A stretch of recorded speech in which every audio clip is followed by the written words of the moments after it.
Nescafé, le sponsor exclusif, vous présente le Grand Café.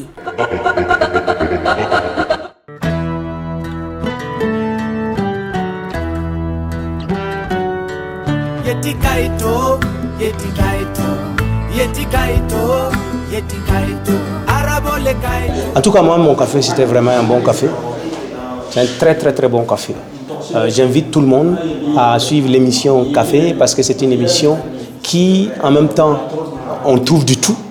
C'est-à-dire qu'il y a de l'humour, il y a de la musique, il y a du sens, il y a des enseignements, il y a beaucoup de choses à tirer. À chaque fois que vous regardez l'émission Café, c'est comme quand vous buvez le café. Et quand vous buvez le café, vous avez toujours l'énergie pour toute la journée.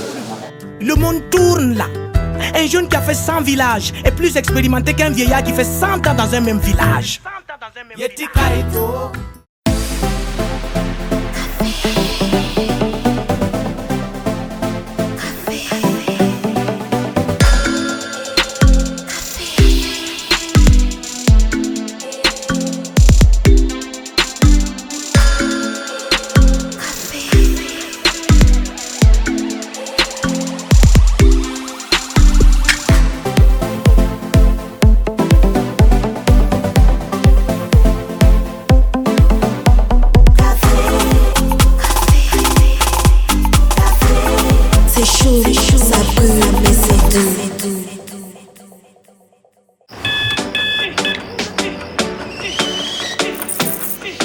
Vous n'attendez pas la vie. Vous allez à la rencontre de la vie. Il ne s'agit pas de savoir combien de chances vous avez. Ce qui compte, c'est ce que vous en faites. Tasse après tasse. Matinée après matinée. Commencez en force. Finissez en force. Tout commence avec un Nescafé. Voici le nouveau Nescafé original 3 en 1. Un délicieux mélange de café, de crème et de sucre, prêt en 1 minute. Wassa wassa pour bien démarrer la journée. Commencez en force, finissez en force. Nescafé. Capté dans les profondeurs des nappes aquifères, saine et naturellement protégée de coubris, Yilma est une eau équilibrée en minéraux et oligo-éléments. Elle est particulièrement digeste avec une saveur unique. Yilma, source d'une vie meilleure.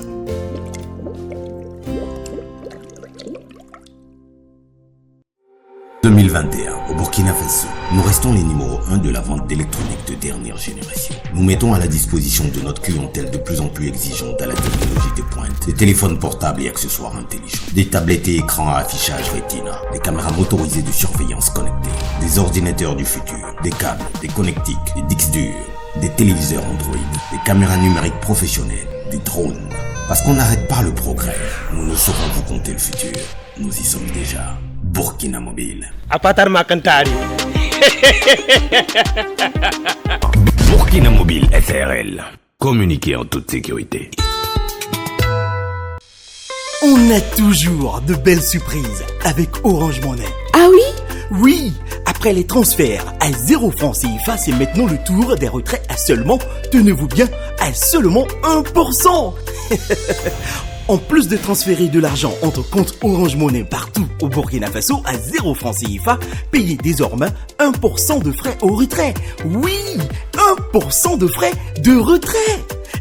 Par exemple, pour un retrait de 1000 francs CFA, les frais sont à seulement 10 francs CFA. Pour 10 000 francs CFA, les frais sont à 100 francs CFA. Et pour 100 000 francs CFA, les frais de retrait sont juste de 1000 francs CFA. Ce n'est pas une belle surprise ça? Et même pour vos transferts d'argent vers les numéros des autres réseaux, c'est seulement 1%. Vite, rendez-vous sur l'application Orange Money ou composez étoile 144 dièse pour partager de la joie et du bonheur autour de vous. En tout cas, avec Orange Money, il y a toujours de belles surprises. Orange Money, c'est simple, rapide et fiable. Vous rapprochez de l'essentiel. Orange.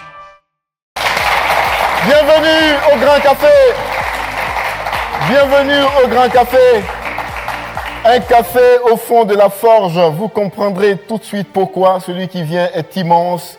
C'est quelqu'un avec lequel on manie la langue d'ici, la langue d'ailleurs. Et c'est quelqu'un avec qui la parole a tout son sens. Mesdames et messieurs, Notre invité s'appelle KPG. Je vous demande de l'applaudir très fort.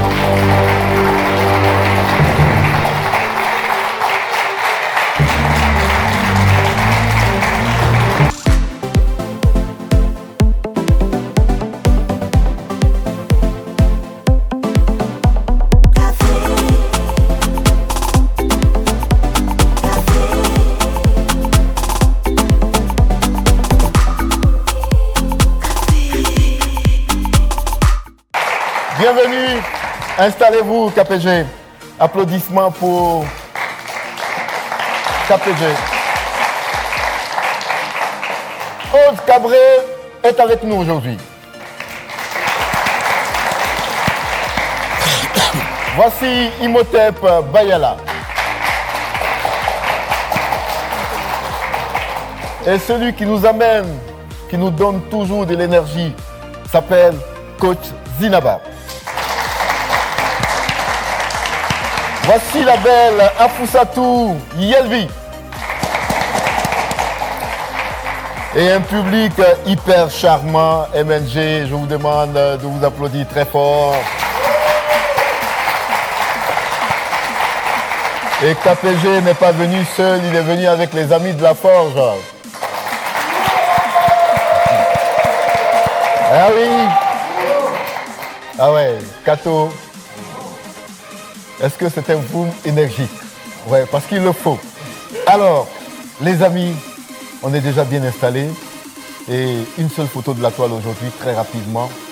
C'est Coach Zil qui l'a, cette photo.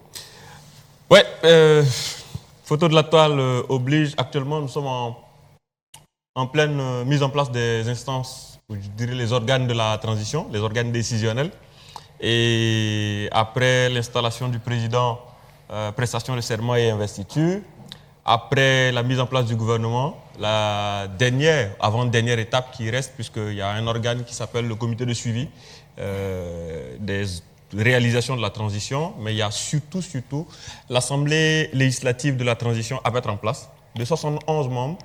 Et ces 71 membres-là, il y a quelques-uns qui doivent venir du caucus culture. Bien sûr. Deux propositions qui doivent être faites pour représenter les acteurs culturels au sein de l'Assemblée. Au sein de cette Assemblée de 71 membres. Effectivement, partout où il y a des choix d'hommes, partout où il y a des rencontres d'énergie et d'esprit, effectivement, il y a toujours souvent des frictions. Bien sûr. Et le monde de la culture brille, comme les autres mondes, d'ailleurs, par cette tumulte qu'on apprend de l'intérieur par rapport à des choix qui sont faits, des choix qui sont discutés dans des groupes WhatsApp, qui sont proposés ensuite sur la toile, qui sont reconditionnés et reproposés. Il y a une sorte de marmaille dans cette affaire qui ne laisse pas indifférents les hommes de la culture et chacun y va de son commentaire. C'est pour traduire quoi? C'est pour traduire le fait que les hommes et les femmes, qu'ils soient du monde de la culture ou qu'ils soient des autres mondes, partout où il y a un intérêt, qu'il soit intérêt pécunier, intérêt patriotique, intérêt économique, intérêt de positionnement, il y a toujours de petites batailles. Le monde de la culture n'est pas le seul monde qui connaît cette dynamique très chaude en termes de choix. On se rappelle que le délégué par région, il y a 13 délégués par exemple qui devaient venir. La région du centre-ouest, Koudougou particulièrement, le premier proposé a été... Il n'y a pas eu de consensus. A été changé. Bien sûr. Bobo Julasso, idem. À Fada, il y a eu une grosse tambouille. À Kaya, ça a été pareil. Au nord, à Waïguia, c'était pareil. La vraie question qu'on se pose, c'est est-ce que véritablement les gens se battent parce qu'ils viennent pour participer, pour servir, c'est-à-dire servir la transition et servir donc la nation avec des idées, avec une force de proposition, avec un investissement en termes de temps, d'énergie, d'idées et ainsi de suite, où les gens viennent parce qu'ils viennent pour se servir pour leur intérêt très personnel et intestinal. La question reste posée et à y voir les bagarres que les gens sont capables de faire, on est en face de se demander si ce n'est pas plutôt le million peut-être à partager à la fin du mois. À la fin du mois. Sur 36 mois, Ouais. qui crée autant de tambouilles Ouais. que la volonté véritablement de servir. Mais la question reste posée. Et puis on laisse les En tout cas, téléspectateurs du Grand Café. bien décrypté par le coach. Ce qui me réjouit, c'est que le coach nous rassure que ce n'est pas propre à notre monde, Ah, bien au monde sûr. de la culture. Bien sûr. Parce que partout ailleurs, on a vu que c'est les mêmes guéguerres. Exactement. Sauf que notre monde a le malheur de relayer tout ce qu'il fait Bien sûr. sur les réseaux sociaux. Bon, En fait, c'est la plus ça- forte communauté. Mais bien sûr. Et d'ailleurs, on se posait la question de savoir est-ce que quelqu'un, un artiste, ne va pas rentrer en studio pour dépeindre tout ça artistiquement parlant. Ça serait beau quand même. On va demander peut-être aux Dans la séparables, dérision. les séparables de nous proposer quelque chose sur Quelque ça chose. et tourner en dérision cette. On va applaudir Coach Zine. C'était la seule photo de la toile. KPG, bienvenue au Grand Café. Bonjour, merci. Ce garçon en face de nous a grandi où? Est né où? Moi, je suis né. D'abord, avant de prendre la parole, il faudrait que je dise gratitude à l'entité suprême, aux esprits du ciel, de la terre, de la forge et à toutes les énergies bienfaisantes. Merci. Parce que prendre la parole, c'est comme on dit, trop parler est toujours mauvais, mais ne point se faire comprendre est souvent source de désagréments. De même que ne pas comprendre ce que dit une autre bouche. La parole, elle est comme une toile d'araignée. Pour l'homme habile, c'est un abri, mais pour le maladroit, c'est un piège. Veuillez excuser en avance si toutefois ma langue fouche ou alors touche les sensibilités des uns et les autres. Je suis né dans le territoire de Ramessoum. Le territoire de Ramessoum, c'est le territoire de Nabarimie. Nabarimie, c'est le fils du Moro Naba Nyanfo. Et le chef actuel, Sa Majesté, le Rimbiga Nabakoum. Et nous sommes les forgerons du territoire de Nabarimie. Je suis né précisément à Karboula Yaradjon Konyawamde. Ouais, les amis, tendez bien l'oreille. Parce que toutes les paroles qui se déclament d'une bouche comme celle-là ont besoin d'oreilles aussi attentives et futées, habiles. KPG, un petit exercice, toi et moi. Oui. Les anciens disent que, tu vas compléter? Oui. Une parole doit être vêtue comme une déesse et s'envoler comme un oiseau. Comme un oiseau. On dit aussi que la parole est comme une toile d'araignée. Pour l'homme habile, c'est un abri. Pour le maladroit, c'est un piège. Trop parler est toujours mauvais. Mais ne point se faire comprendre est souvent source de désagréments. Est souvent source de désagréments. De même que ne pas comprendre ce que dit une autre bouche. Applaudissements pour KPG.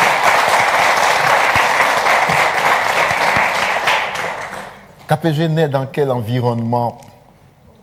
Il y avait quoi? Il y avait l'école, il y avait de la musique. D'abord, il faut que je signale que moi, je suis issu des maîtres de l'espace et de la terre aussi, du côté de ma mère. D'accord. C'est-à-dire la famille des Nyonyo aussi.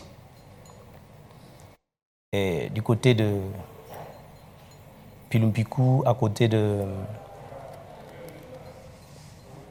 Ça, c'est le village de ma mère. C'est en Lalé. Le village actuel, c'est le village même, le nom du village, c'est en Lalé. Ouais. Maintenant, j'ai grandi dans une famille de forgerons et aussi une famille de masques. Okay. Donc j'ai grandi avec le public. J'ai commencé à côtoyer le public quand j'étais jeune. J'ai commencé à comprendre la scène, l'espace scénique, à travers cet espace initiatique et à travers cet espace aussi qui est profane. Ce que j'appelle ici les wiri. Parce que dans les familles de masques, il y a l'espace sacré, les danses sacrées, et il y a ce qu'on appelle les danses profanes, qu'on appelle le wiri, où les jeunes du village peuvent s'organiser en groupe et puis aller donner des spectacles chaque fois qu'on leur demande. Donc, j'ai grandi dans cet environnement-là. Alors, nous avons demandé à quelqu'un, un de nos chroniqueurs, d'aller fouiller et d'aller nous faire ce récit-là de façon synchro de votre parcours. L'homme s'appelle Imhotep Bayala. Je voudrais qu'on l'applaudisse très fort. Imhotep, qui est donc cet homme qui se dresse devant nous? Oui, son humilité immense cache un monstre. Mais un monstre qui délivre, qui soigne, qui guérit. Ce n'est pas un monstre qui a peur, mais un monstre qui rassure. Oui, pour s'en convaincre, en 2022, France Télévisions venait de le mettre dans la shortlist extrêmement exigeante des personnes les plus influentes du continent. Il fait partie des 100 personnalités influentes du monde noir en mouvement. Nous sommes en 2022 pour commencer par là. Mais il faut se souvenir que ce géant n'est pas tombé du néant. C'est un géant avec une source, fixé par un père attentionné, aimant. Ce père qui l'initie dès l'entame de ses pas frêles au mystère des sciences de la forge, mais aussi des masques. Il se familiarise ainsi à ce qu'il devient plus tard une bête de la scène. Oui, c'est un monsieur comme tous les enfants de son époque, ira à l'école. Mais très tôt, il quitte cette école pour se réinscrire dans une autre, cette fois-ci à l'école de la vie. Mais il n'en sort pas bredouille. Haut les mains, le brevet d'études BPC en 1996. Il ferme la parenthèse d'une école qui l'accuse de l'acculturer, l'école coloniale, pour repartir à l'école d'une alphabétisation dans sa propre culture et une compréhension totale de ce qu'il est censé être en tant qu'enfant qui grandit. En 1997, il se met dans une autre école, cette fois-ci l'école du théâtre.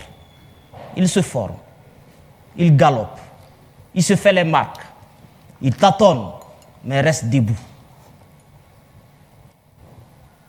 Et le théâtre, il se retrouve aujourd'hui, est un homme qui court partout, avec dans ses sacoches le conte.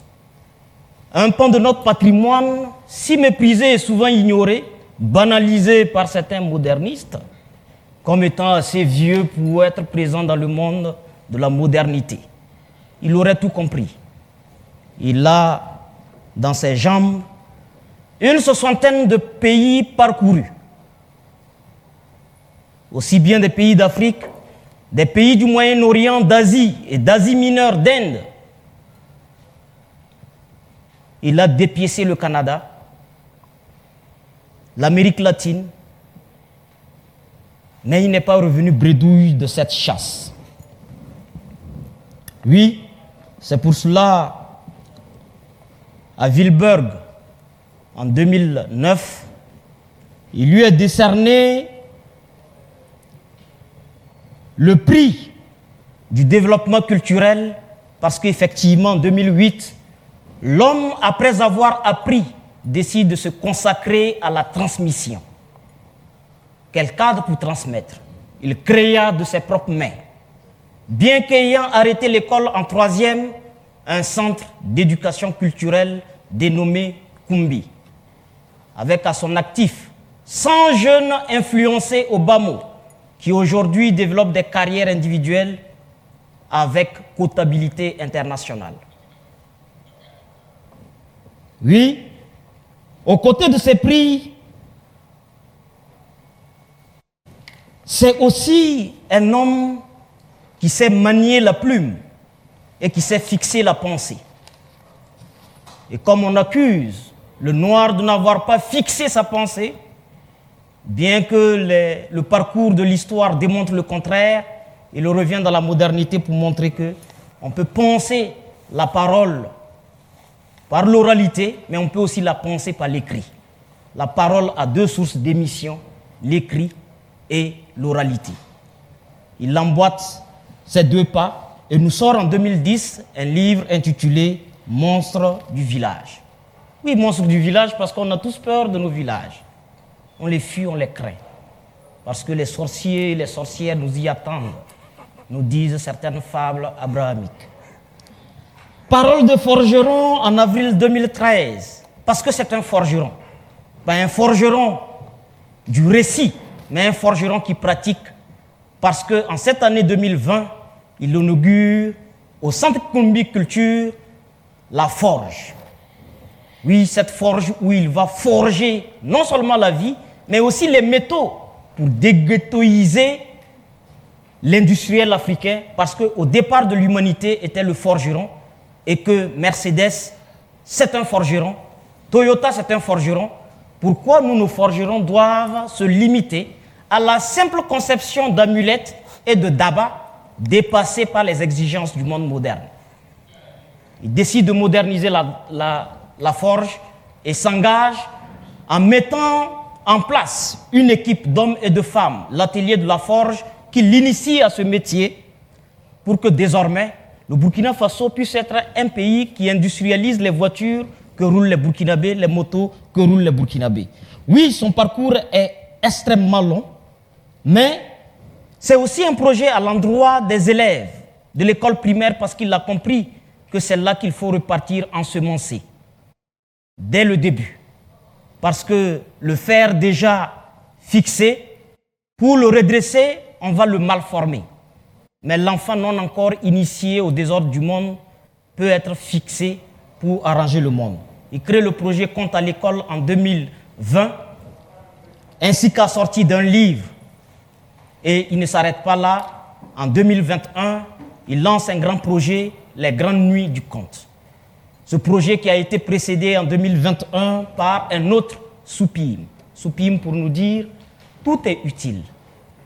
L'aiguille est utile si elle accepte demeurer aiguille et accepter son statut, non pas comme inférieur ni supérieur, mais comme complémentaire au marteau. Pour nous éduquer finalement que les compétitions de rôle qu'on fait dans la société, c'est l'ignorance qui nous décime. Si chacun accepte son rôle, c'est clair que l'humanité ira comme un arc-en-ciel qui éclaire cette même humanité.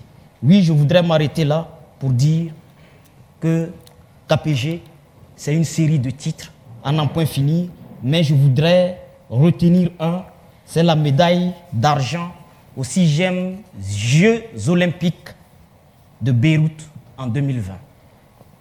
En 2019, pour ne pas me tromper, à Beyrouth. 2009, ouais. En 2009. Oui, c'est celui que nous avons aujourd'hui, peu connu chez lui, mais assez connu ailleurs. KPG Conteur, le Sigre. Bienvenue. Merci Imhotep Bayala. Merci Imhotep, merci à KPG. Tout de suite, on va voir quelque chose en image là. Nous sommes allés chercher, ça doit dater de très longtemps, hein, d'au moins 9 ans, 10 ans. Et puis, vous allez voir certaines têtes là-bas, mais c'est quelque chose. Voilà, on regarde ensemble. Ah, donner aux choses la consistance qu'elles ont au rêve et faire le vide en soi. Le prince Siddhartha Gautama dit Sakyamuni le solitaire connu sous le nom de Bouddha. 558 avant Jésus-Christ.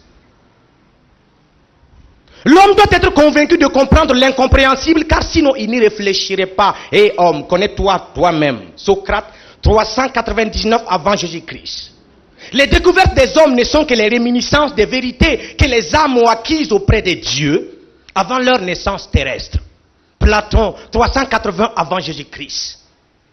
La Vierge sera enceinte, elle enfantera un fils, et l'on lui donnera le nom d'Emmanuel, ce qui signifie que Dieu est avec nous. Jésus-Christ lui-même, l'an 0, le début de l'histoire.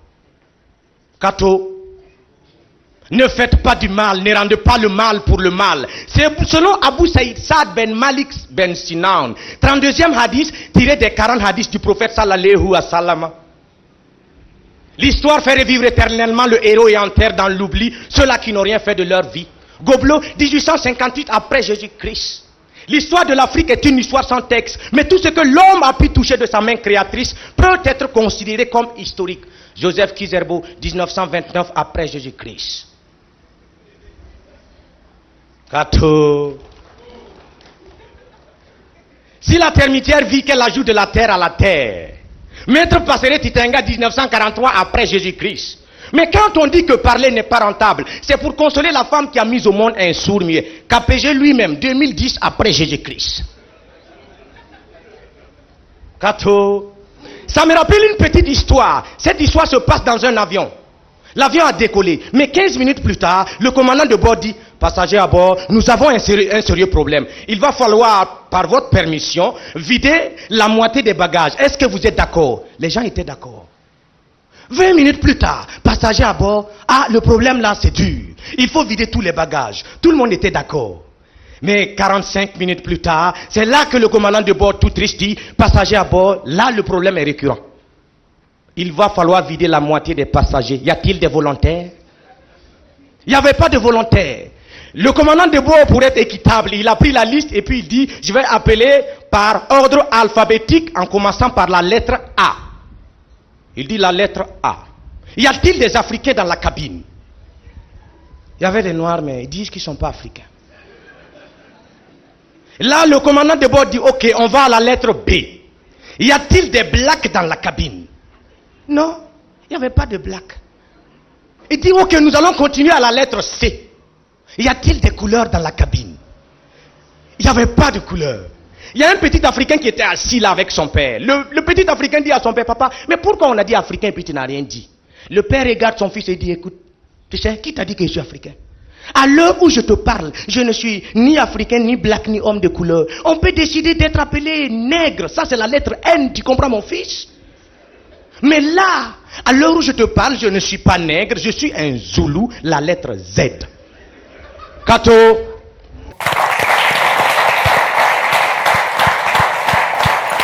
Alors, KPG, est-ce que ça remonte à 2000 combien? Là, on est en 2000 combien là? C'est 10. On est en 2010. Oui. Ça me dit quoi, 12 ans après? Oui. Alors, on a expressément pris cet extrait pour deux raisons. La première, c'est pour le contenu de la prestation même.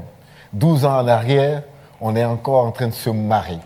Mais après aussi, c'est de voir l'artiste rassembler autour de lui des gens qui autrefois étaient ensemble et qui, par la politique, se sont séparés.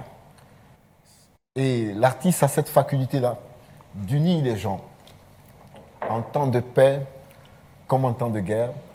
Et aujourd'hui, le même KPG continue toujours son projet. Et il y a eu Kosiam, qui est beaucoup plus récent. Et donc, ce n'est plus la même histoire, mais toujours le même artiste. Et c'est ce que je voulais qu'on applaudisse très fort. Et le message ne dévie jamais de sa trajectoire quand on est un artiste honnête, objectif. On parle pour le peuple, et on parle pour le peuple, et on parle que pour le peuple. Et c'est ce qui importe. Et ce jour-là, il y avait Simon Compaoré, il y avait François Compaoré, il y avait des journalistes qu'on a remarqués, il y avait Rémi Dandjounou, il y avait le président Roch, il y avait l'actuel ministre... il y avait Lengani. Voilà, il y avait l'actuel ministre de la Culture. Alexandre Legrand. Mais bien sûr. Oui.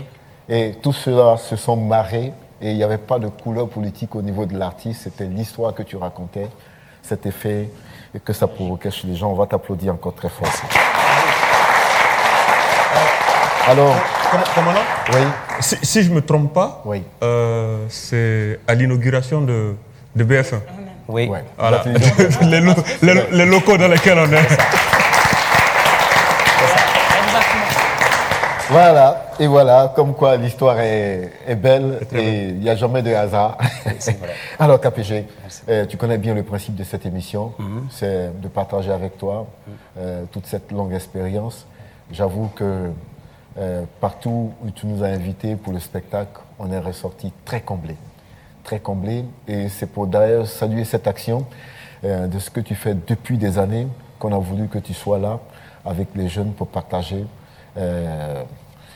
comme on appelle ton expérience. La première question va venir de Coach Zine et on va faire le tour de table avec tous les chroniqueurs. Coach. Oui. KPG, bienvenue. Merci. Tu es chez toi. Ah, disons. C'est vrai que dans les coulisses, on en parlait déjà, mais c'est toujours un bonheur. Non seulement de te rencontrer parce que, comme tu le dis toi-même, la bouche qui parle fait beaucoup d'effet à l'oreille qui écoute. Et quand une oreille sait écouter, elle apprend naturellement. Et quand on apprend par l'oreille, on grandit en esprit, on grandit en savoir. Et ça, particulièrement, si on doit te reconnaître un mérite, ce mérite-là, on te le doit. La deuxième chose qui est importante avec toi, c'est surtout de revisiter les références.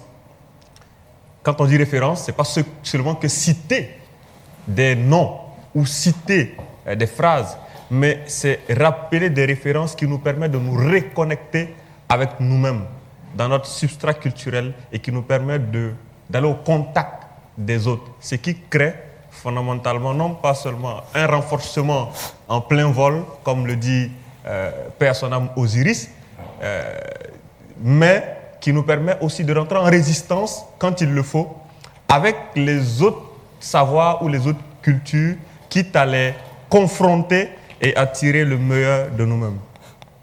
Cela dit, moi j'ai une question de base. Le forgeron qui travaille le fer, qui déclare que mon père était forgeron. Moi, en tant que forgeron contemporain, je forge les histoires.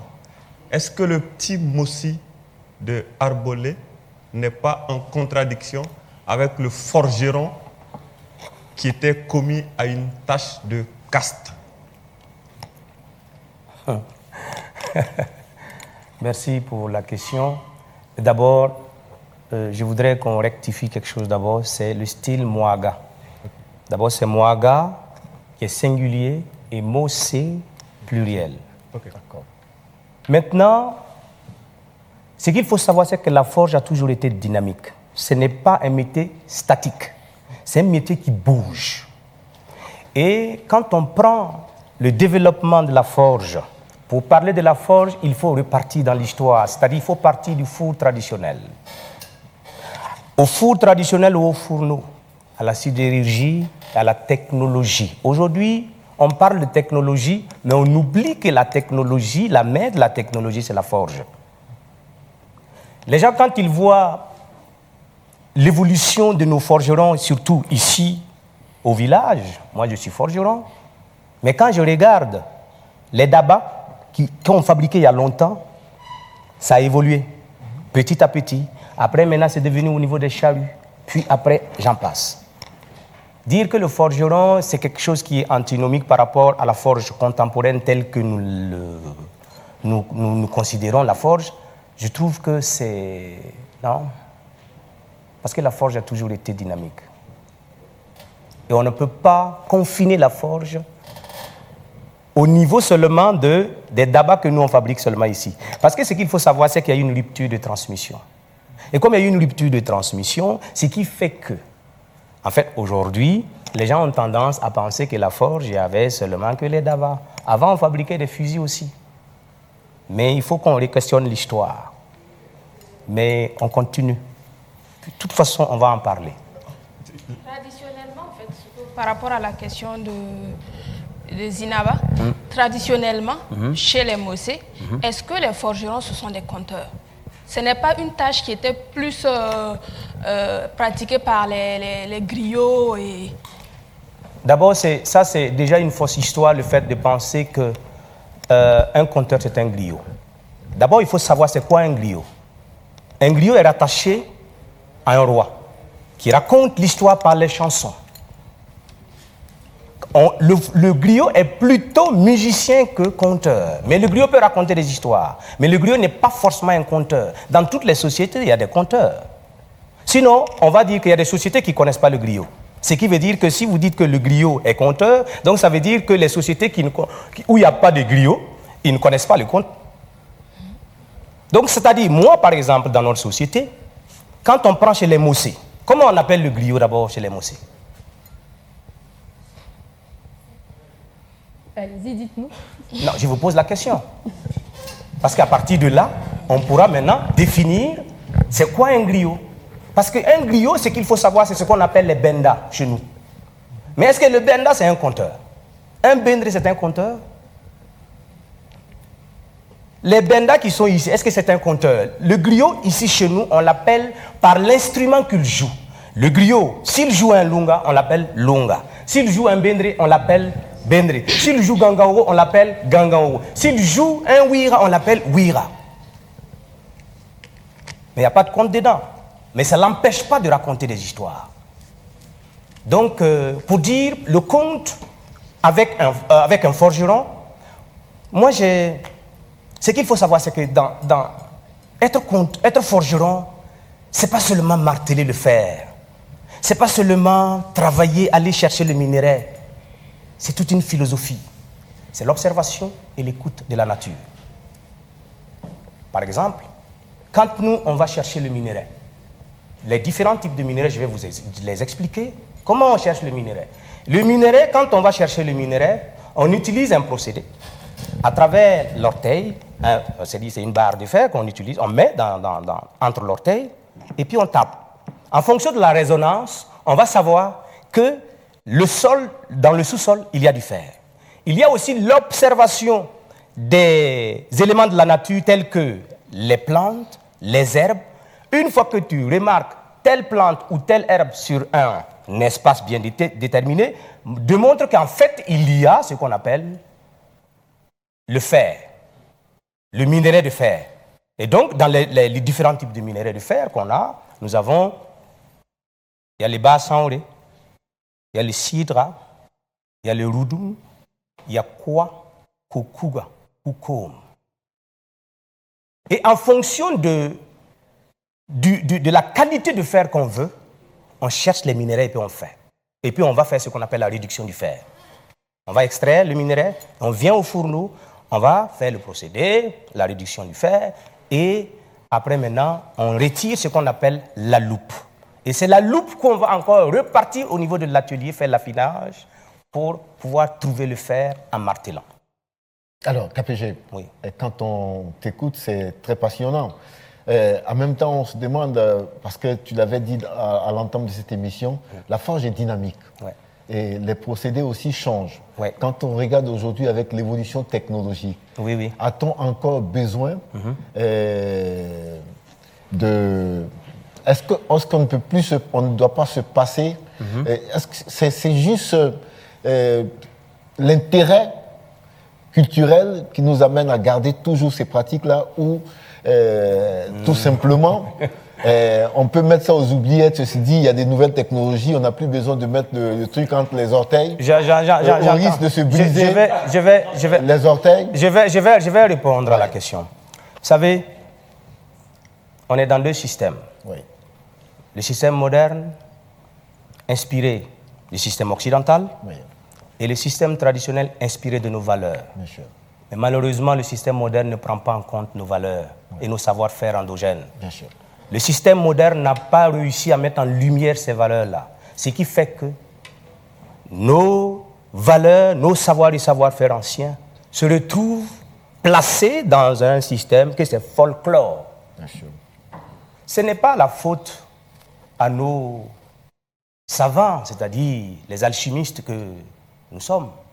Le problème aujourd'hui, le système dans lequel nous vivons, si le système ne reconnaît pas, ou alors le système n'accompagne pas les forgerons à vouloir s'exprimer, comment voulez-vous que la forge puisse avoir sa place?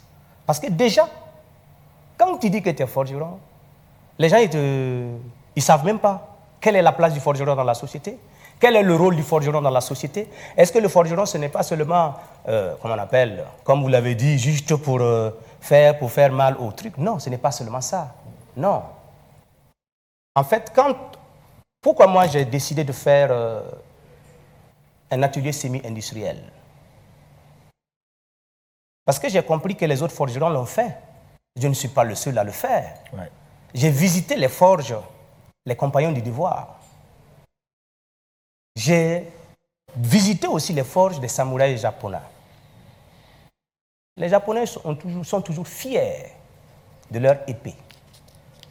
Nous, on est fiers de notre forge.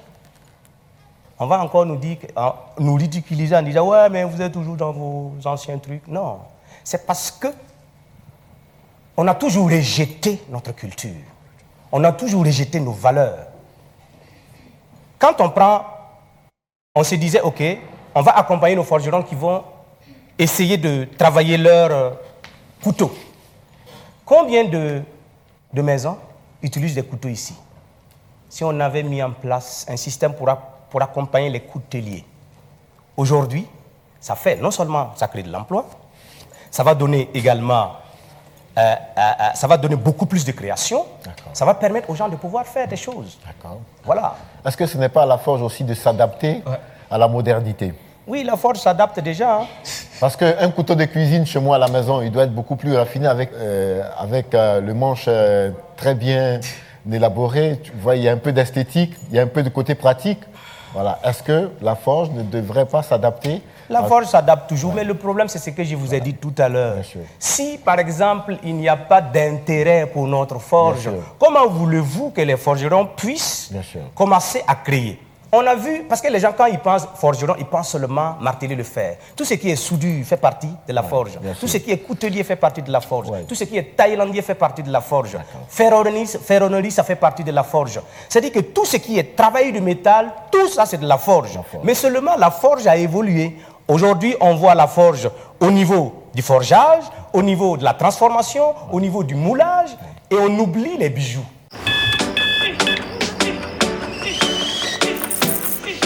Vous n'attendez pas la vie. Vous allez à la rencontre de la vie. Il ne s'agit pas de savoir combien de chances vous avez. Ce qui compte, c'est ce que vous en faites. Tasse après tasse. Matinée après matinée. Commencez en force. Finissez en force. Tout commence avec un Nescafé. Voici le nouveau Nescafé original 3 en 1. Un délicieux mélange de café, de crème et de sucre, prêt en 1 minute. Wassa Wassa pour bien démarrer la journée. Commencez en force, finissez en force. Nescafé. Capté dans les profondeurs des nappes aquifères, saine et naturellement protégée de coups bris, Yilma est une eau équilibrée en minéraux et oligo-éléments. Elle est particulièrement digeste avec une saveur unique. Yilma, source d'une vie meilleure.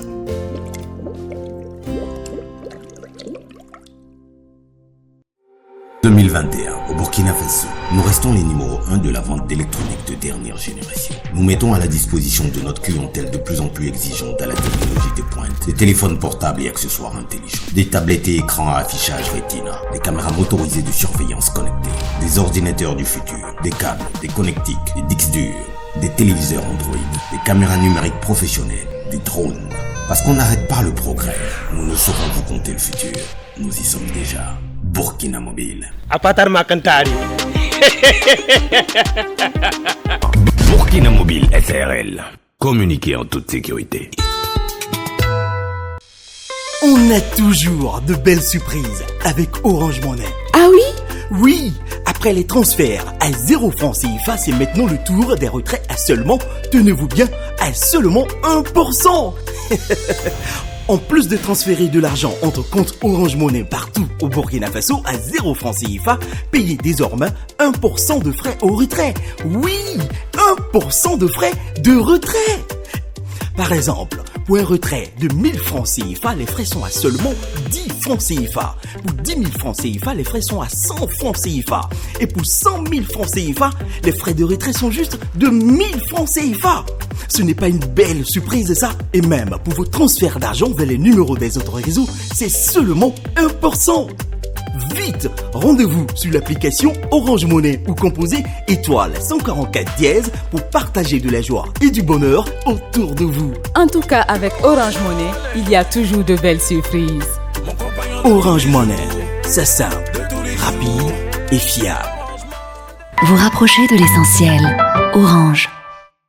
D'accord. Tout ça, ça fait partie. Quittons le monde de la forge, allons un peu, basculons dans le conte, parce que moi, j'ai un intérêt particulier quand je vous vois conter aujourd'hui.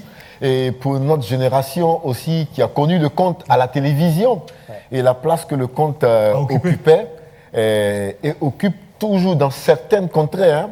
Voilà, parce que pour ceux qui se disent mondains, et les gens des grandes cités, on ne sait plus très bien ce que ça signifie encore le conte. Ouais, alors, vrai.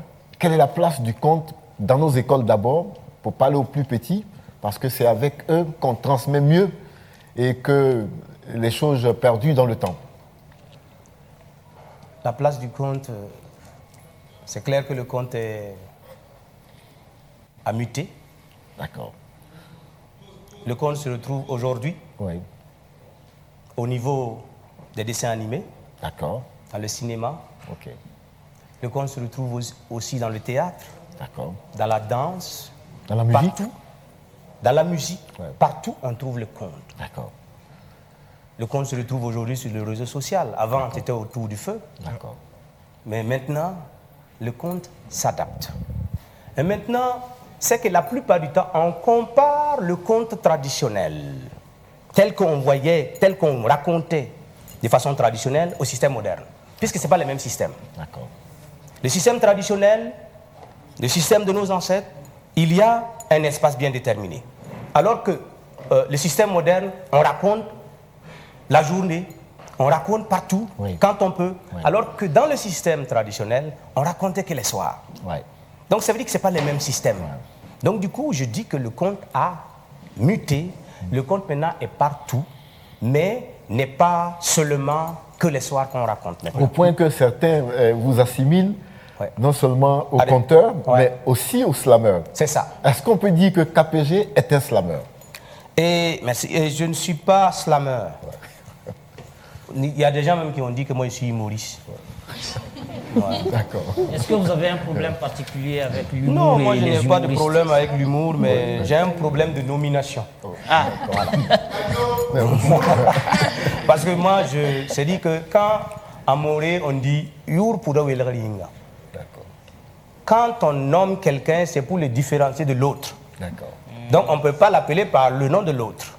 Donc je préfère qu'on m'appelle par mon nom. Voilà. La question qui vient tout juste après ce que le commandant dit, est-ce que dans cette mutation, parce que le conte est passé du soir à cette réappropriation pour raconter les choses toute la journée, mais pour raconter les choses aussi par plusieurs canaux. On a parlé des réseaux sociaux aujourd'hui, on a parlé de la danse, on a parlé du théâtre, on a parlé de la scène de manière générale et ainsi de suite. Est-ce que cette mutation-là a profité plus au conte pour le rendre plus démocratique, pour le rendre plus populaire, pour le rendre plus accessible, pour le rendre plus digeste, ou bien ça a desservi le conte? Moi, je ne dirais pas que ça a desservi le conte. En tout cas, ça a beaucoup aidé le conte. Parce que ça a permis au conte d'être partout. C'est comme un homme qui a fait beaucoup d'enfants. Et chaque enfant aussi travaille. Et donc, pour moi, ce sont les enfants du conte, ce sont les fruits du conte. Mais la chose qui est quand même difficile à accepter aujourd'hui dans la société où nous sommes, parce que quand tu dis tu es conteur, parce que notre société, je reviens là-dessus encore, notre société n'accepte pas, c'était pas un métier, un conteur, c'était pas un métier. Tout le monde racontait des histoires. Mais aujourd'hui, moi je suis conteur. Comme métier. Comme métier. La preuve, par exemple, je disais à mon oncle, il m'a demandé, que permet, mais tu ne fais plus le théâtre, non? J'ai dit non. Que voilà. J'ai dit, mais il y a quoi? Que non, mais tu fais quoi? J'ai dit, mais je suis conteur. Voilà, c'est parce que tu es paresseux. Est-ce que toi, tu connais le nombre de contes que je sais? Il m'a dit ça. Parce que tout simplement, dans la société traditionnelle, il n'y avait pas quelqu'un qui prenait ça comme un métier, parce que tout le monde racontait des histoires, on se retrouvait et puis on partageait, on transmettait des messages. Mais aujourd'hui, comme le conte c'est un canal de transmission, et à travers sa fonction de transmission et outil pédagogique, on le retrouve dans les écoles. Mais malheureusement, dans les écoles, le conte est mort. Ouais. C'est pourquoi nous, on a créé le conte à l'école. On a créé le conte à l'école pour pérenniser le savoir et transmettre les savoirs aux enfants. Oui. Parce que je me souviens, quand on faisait les premières représentations de contes dans les écoles, au début, les enfants, quand on est venu installer Oussou est là, il peut même témoigner, les gens disent « Ah, c'est Floby qui va venir jouer ». Puisqu'ils ont vu les batteries, ils ont vu des trucs, ils ont vu que non, c'est bizarre.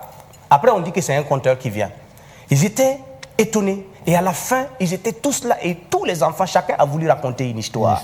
C'est-à-dire que ce qui manque aujourd'hui, c'est le fait même de ramener le conte à l'école, permettre aux enseignants de s'outiller aux éléments du conte, pour pouvoir transmettre ça aux enfants. Parce que la plupart du temps, quelqu'un ne peut pas enseigner ce qu'il ne sait pas. Est-ce que vous avez été accompagné dans ce projet? Ce projet? Au niveau de l'État. De l'État? Oui. Au début, je l'ai fait comme ça. D'accord. Je l'ai fait comme ça, avec mes moyens. Et un jour, il y a le fonds, le directeur du fonds du développement culturel qui m'a dit « Ah ouais, j'ai vu ce que tu as fait là. Et tu rejoues quand ?» Et j'ai dit « Je jouais là-bas. » Et c'est comme ça que Wali Bara et Alphonse Touma, ils m'ont appelé et ils m'ont accompagné pour que je puisse faire. Et c'est comme ça que j'ai pu faire le livre, le conte à l'école qui est ici. D'accord. Et vous avez fait la représentation dans combien d'écoles? On a fait une 60aine. Alors, est-ce que l'idée, ce n'est pas de vous permettre d'institutionnaliser ça, même si ce n'est pas seulement à votre niveau KPG, que le conte soit dit à l'école, que le conte soit présenté dans les écoles? Vous savez, en fait, un enfant, faites l'exemple, un enfant qu'on éduque à travers le conte développe un imaginaire puissant. D'accord. Parce que ça permet à l'enfant de confronter en fait ses idées. Bien sûr. Ça lui met déjà dans une situation de la vie. Ouais. Ça lui fait confronter déjà le futur. Et ça permet à l'enfant de se préparer, de se forger pour vivre dans la vie. Mais aujourd'hui, combien de parents racontent des histoires à leurs enfants? À leurs enfants. Enfin, on raconte des histoires, on raconte des mensonges, on veut dire. Ça, c'est des histoires qu'on raconte. Ouais. Chaque jour, on raconte des histoires. Ouais, papa, t'as pas payé le gâteau, ben, tu racontes une histoire pour lui dire non, c'est parce que j'étais passé chez tonton Alphonse, voilà, que j'ai pas acheté le gâteau. Donc, ces histoires, on les raconte tous les jours. Et pourtant, c'est pas la même chose. C'est pas le gâteau. C'est pas le gâteau, vous. Ouais. Alors. Oui, là-dessus, par rapport au conte, avant de chuter sur ma question, c'était un outil pédagogique. C'est les premières explorations de l'école dans toutes les sociétés du monde, qu'elles soient africaines ou non africaines. C'est des canaux par lesquels on initiait l'enfant aux valeurs fondamentales. Le fait de ne pas développer la gourmandise, on prend l'hyène qui symbolise la gourmandise, le gourmand, et on prend le lièvre ou un autre animal qui est plus élégant, qui perpétue les valeurs positives. Et par ces deux images-là, on permet à l'enfant de déduire quel choix il doit faire pour sa vie. La leçon. On permet, à travers, par exemple, le conte, de l'initier avec anticipation aux questions écologiques et de changement, en disant que la personne qui coupe les arbres, un jour, il coupe l'arbre et l'arbre saigne, ou bien l'arbre pleure. Et on initie l'enfant à ne pas être agressif vis-à-vis de l'environnement, de ne pas polluer. Aujourd'hui, tout le regret qu'on peut avoir dans la construction des nations modernes africaines, c'est le fait d'entretenir un oubli de soi, mais qui ne fonctionne même pas. On est des sociétés hybrides complètement bâtardes, parce que c'est aussi ça l'expression consacrée. C'est-à-dire une société moderne qui n'a ni de père ni de mère, parce qu'on n'est pas des sociétés occidentales ou indiennes, on n'est non pas des sociétés africaines pleinement, on est tout simplement des sociétés bâtardes. Mais c'est là où un projet comme celui-là, qui est le conte à l'école, qui se développe, et je connais pas mal de gens qui travaillent sur des thématiques comme ça, dans la finalité de l'insérer dans le système éducatif parce qu'il est porteur du génie scientifique, l'initiation au calcul, l'initiation à la géométrie et toutes les variantes de la science, des sciences modernes. Et KPG, est-ce qu'aujourd'hui on peut dire que nos autorités publiques On a vu, vous avez joué devant des chefs d'État. Hein, Roch est devenu chef d'État. Et vous avez d'ailleurs un rapport quand même particulier avec ce président que vous avez rencontré dans les francophonies. Au Forum mondial de la langue française. Ouais. Au Forum mondial de la langue française. Ouais. Et c'est finalement quelqu'un qui devient président, mais qui vous connaît très bien. Et comment vous voyez l'engagement des autorités publiques par rapport à un sujet... Franc-parler, quoi. Ouais, vous avez au moins quelqu'un qui prêche pour votre moulin, quoi. Non, mais en fait, pour le compte à l'école, ce qui est déplorable, c'est que les gens ne savent même pas la puissance du compte. Ils ne connaissent pas. Ouais. C'est-à-dire, nos ancêtres utilisaient le compte pour nous enseigner. Ils utilisaient le compte pour apprendre à l'enfant la diction, à bien prononcer les mots. Ouais, l'éloquence. Je vais juste faire un truc simple pour vous montrer quelque chose. Après, je vous pose une question. Quand on était petit, on nous apprenait à faire ceci. Et un petit, msienen kienen kienda, yan bompoak zao lalara, msok ta sinda, sini me mpa kura, kupatongon dik me mpa vuda, vuti tomke mpa pekda, pekti non somyi. Ça veut dire que je vais m'arrêter juste là. Ça vous rappelle quoi? Il faut demander à Coach Zine, moi je suis un C'est quel type de... Ça rappelle quoi? Ouais. Dans les styles artistiques, ça peut rappeler quoi? On terminait toujours une phrase par un mot et le mot revenait au début de la prochaine phrase. Ça rappelle ici les questions. Voilà, et en même temps, de rime. D'accord. On est dans la poésie alors. Dans la poésie, et en même temps, c'est pour encore parler de l'islam ici là. C'est ça, je voulais juste en venir. Et après, on va venir nous dire, comment on enseigne les enfants la logique. On enseigne la logique. Oui. Vous savez, tout le monde peut-être a entendu déjà cette chanson. On dit « Napkobla yobe ». Je ne sais pas si vous vous rappelez de ça. On dit « Napkobla yobe, gilim gilim koba yobe, asil kwa ile bebe nkukunti, ron, basuri, mkanti rambetenga, sambela yoba la rimbasuri, kolronya kamo comme là. Tobra sake, je vais terminer à la fin. Tobra sake ta anoa bankobi, mbanoa na samba kobo, ntare, comme ça, jusqu'à montrer. Celle-là, au moins, je la connais de Georges Ouedraogo, dans une de ses chansons. Oui, mais sauf que, ça parle quoi? On dit, criquet, poulet, chat, chien, hyène. Ça montre quels sont les animaux où on ne peut pas mettre ensemble. D'accord. Le criquet et puis le poulet. Bien sûr. Donc l'enfant sait que si tu mets un criquet et puis un poulet ensemble, la chaîne alimentaire. En tout cas, il y a quelque chose qui ne va pas. Bien sûr. Voilà. Donc en fait, c'est comme ça qu'on apprenait les choses, les calculs. Partout, on faisait comme ça. Ouais. Il y a beaucoup de comptes. Alors, à la question de Imhotep, est-ce que vous pensez que les gouvernants ont pris toute la mesure? S'ils avaient pris toutes les mesures, on allait continuer le compte à l'école. C'est vrai. Ouais. Donc c'est le vœu. C'est le vœu que le compte soit à l'école. Moi, mon souhait, d'abord parce qu'en fait, ça n'a pas été fait. Parce que moi, je voulais qu'en tout cas, on puisse faire en sorte que dans les SEB, on puisse chaque fois mettre un compteur professionnel qui travaille avec les enseignants. C'est ce que nous, on a fait avec Massamba Gueye. On a fait le compte à l'école, canal de transmission et outils pédagogiques. Parce que souvent, les gens ont toujours besoin d'entendre que quelqu'un vienne d'ailleurs pour cautionner. Alors que moi, je donne, quand Massamba Gueye m'appelle à l'université Cheikh Anta Diop, moi, je vais là-bas, je donne des ateliers. Mais ici, quand je vais donner, les gens vont dire, oh là, c'est KPG, on le connaît. KPG. Donc, ça fait, en fait, c'est le complexe du Burkinabé. On a ce problème. Le complexe du Burkinabé. Vis-à-vis du Burkinabé. Voilà. Donc, il faudrait que, même, combien de fois, nous, on a tenté de voir le ministre de l'Éducation pour lui présenter notre projet. Rien. Ça a été difficile. Non, le ministre Guaro. Oui. Bon. Il paraît que les choses ont changé maintenant. Non, mais attends, mais ça il y a longtemps. Oui, ça il y a longtemps. La refondation. Bon, il paraît qu'il y a la refondation. D'accord. Donc, alors, donc APG, il paraît que tout a changé, donc vous irez voir et vous viendrez nous rendre des témoignages ici. De toutes les façons, comme c'est Bilougo qui est là, bien sûr. Il était à ta place, hein? Il était à ta place. Il a fait le grand café. Vas-y, il était là donc. C'est que tu es menacé de devenir ministre. Qui? Moi, jamais. Presque nos fauteuils. Alors, et comme c'est Bilgo, et comme il connaît le problème, et puis c'est quelqu'un qui est, voilà, j'espère. Il est censé, j'espère, percevoir la pertinence d'une telle approche. Donc, on te souhaite de le rencontrer, de venir nous dire ici ce qui va se passer. Ouais. Mesdames et messieurs, un peu de musique aux côtés du conteur, du forgeron, c'est toujours un plaisir. On va appeler Rickson, lui, c'est rouge, jaune, vert, c'est reggae. C'est quelque chose de frais, c'est nouveau. Il prépare un concert. Mesdames et messieurs, voici Rickson Rolex. Les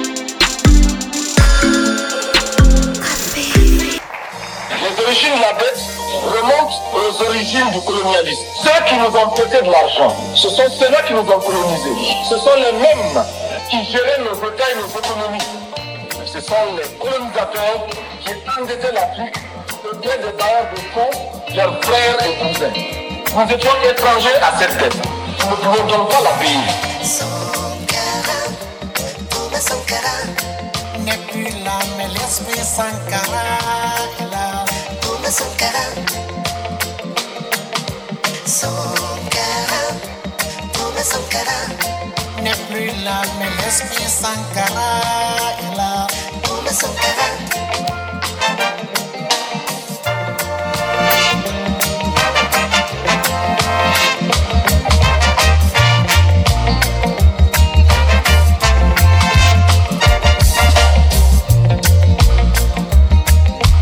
Reste notre héros national pour les combats post-coloniaux. Qui est resté toujours impérial face aux impérialistes. De génération en génération, la transmission de tes convictions perpétue encore l'esprit de révolution. Sankara, les enfants chantent tout le monde. Sankara, tournez Sankara. N'est plus là, mais l'esprit Sankara est là. Tournez Sankara. Sankara, tournez Sankara. N'est plus là, mais l'esprit Sankara est là.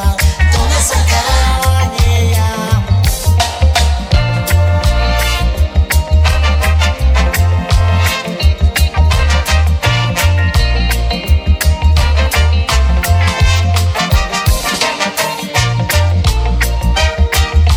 Homme de libre opinion, face aux grandes nations, fou de liberté, de libération, Sankara.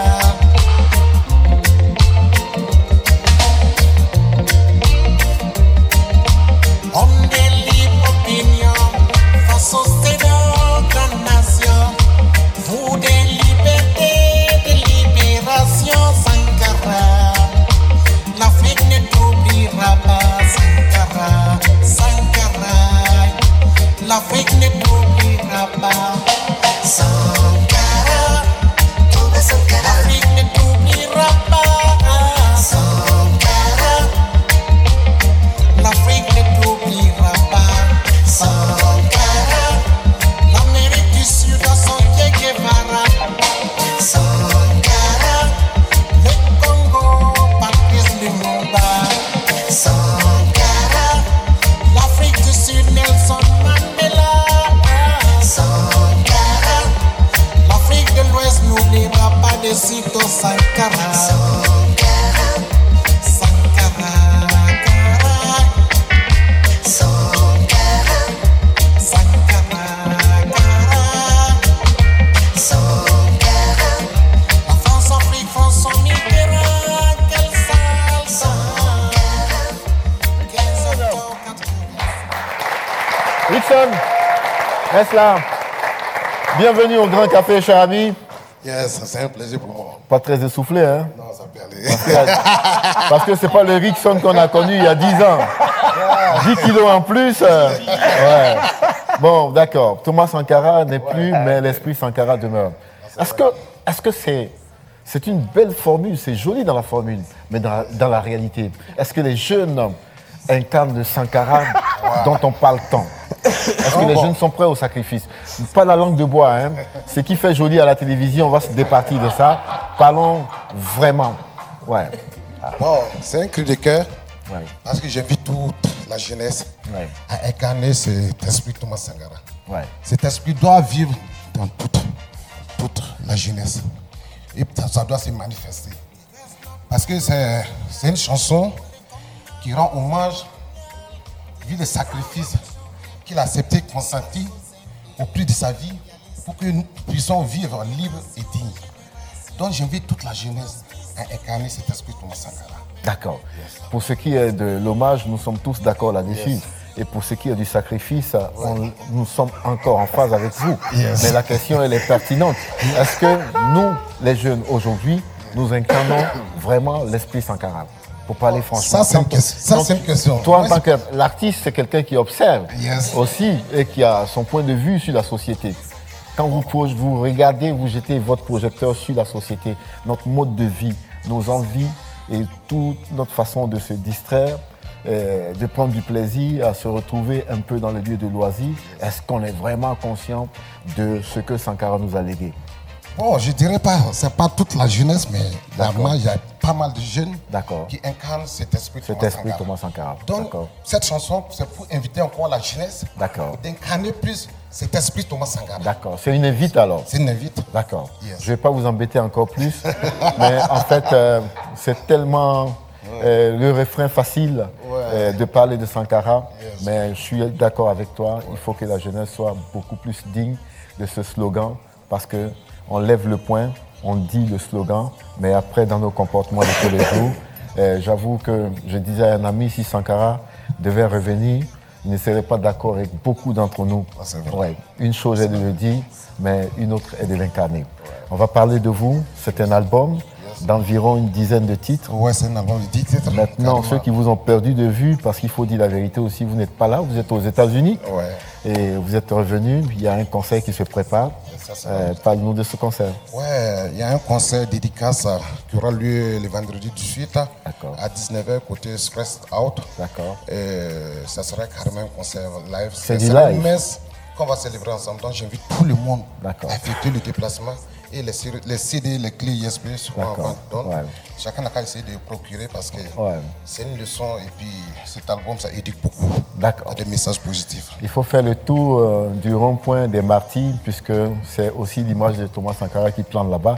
Ça va vous donner de la force et de l'énergie parce que c'est du live que vous allez faire. Environ 10 chansons. Cher ami, on te souhaite beaucoup de chance. Merci beaucoup. Bye bye. À bientôt. Ouais.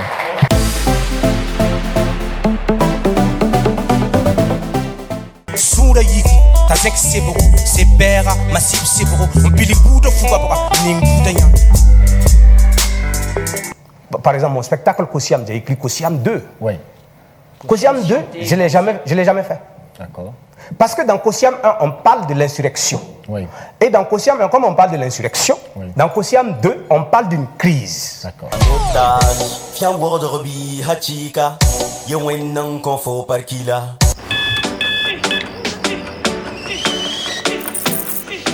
Vous n'attendez pas la vie.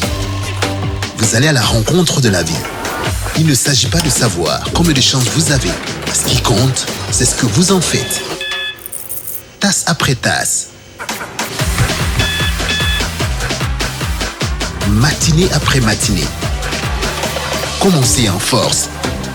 Finissez en force. Tout commence avec un Nescafé. Voici le nouveau Nescafé original 3 en 1. Un délicieux mélange de café, de crème et de sucre, prêt en 1 minute.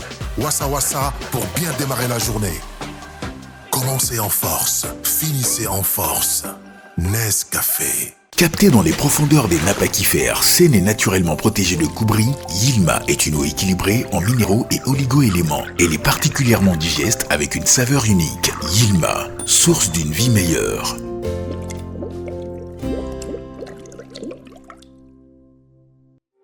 En 2021, au Burkina Faso, nous restons les numéros 1 de la vente d'électronique de dernière génération. Nous mettons à la disposition de notre clientèle de plus en plus exigeante à la technologie de pointe, des téléphones portables et accessoires intelligents, des tablettes et écrans à affichage Retina, des caméras motorisées de surveillance connectées, des ordinateurs du futur, des câbles, des connectiques, des disques durs, des téléviseurs Android, des caméras numériques professionnelles, des drones. Parce qu'on n'arrête pas le progrès, nous ne saurons vous compter le futur. Nous y sommes déjà. Burkina Mobile. Apatar Makantari. Burkina Mobile SRL. Communiquez en toute sécurité. On a toujours de belles surprises avec Orange Money. Ah oui? Oui. Après Après les transferts à 0 francs CFA, c'est maintenant le tour des retraits à seulement, tenez-vous bien, à seulement 1%. En plus de transférer de l'argent entre comptes Orange Money partout au Burkina Faso à 0 francs CFA, payez désormais 1% de frais au retrait. Oui, 1% de frais de retrait. Par exemple, pour un retrait de 1000 francs CFA, les frais sont à seulement 10 francs CFA. Pour 10 000 francs CFA, les frais sont à 100 francs CFA. Et pour 100 000 francs CFA, les frais de retrait sont juste de 1000 francs CFA. Ce n'est pas une belle surprise ça? Et même pour vos transferts d'argent vers les numéros des autres réseaux, c'est seulement 1%. Vite, rendez-vous sur l'application Orange Money ou composez étoile 144 dièse pour partager de la joie et du bonheur autour de vous. En tout cas, avec Orange Money, il y a toujours de belles surprises. Orange Money, c'est simple, rapide et fiable. Vous rapprochez de l'essentiel. Orange.